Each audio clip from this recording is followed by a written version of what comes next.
এই জন্য ডক্টর আব্দুল্লাহ জাহির রাহিমাহুল্লাহ আপনাদের এলাকার কৃতি সন্তান, তিনি বলতেন আমরা আজকাল সবাই অধিকার সচেতন, কেউ কর্তব্য সচেতন না। সবাই নিজের অধিকারটা নিয়ে আমরা আন্দোলন করতে পারি, কিন্তু আমার কর্তব্য আমি কতটুকু আদায় করছি সেটা নিয়ে আত্মজিজ্ঞাসা করতে আমরা রাজি না। অথচ ওইটা করলেই আমার আখিরাতে মুক্তি হবে, দুনিয়াতে আমি ভালো মানুষ হতে পারবো। আমার অধিকার যদি কেউ নাও দেয় তাতে আমার তো কোনো গুনাহ হবে না, কিন্তু আমার কর্তব্য পালন না করলে আমার গুনাহ হবে কি হবে না? এই জন্য স্বামীর উচিত তার কর্তব্য নিয়ে তার অ্যানালাইসিস করা, যে আমি আমার স্ত্রীর প্রতি যে কর্তব্য আছে সেটা সঠিকভাবে আদায় করছে কিনা।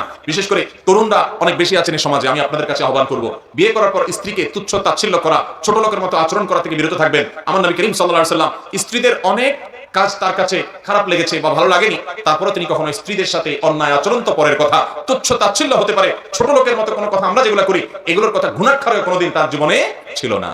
অতএব আমরা আমার স্ত্রীদের সাথে ভালো আচরণ করবো তো ইনশাআল্লাহ। স্ত্রীর সাথে ভালো আচরণ করলে অনেক মা বাপ খোঁচাখুচি করবে, বলে তো বউ বক্তব্য বেশি হয়ে গেছে। কিন্তু যে যা বলুক, আপনি আরেকজনের মেয়েকে ঘরে তুলে এনেছেন, তার প্রতি অবিচার করতে পারবেন। একই কথা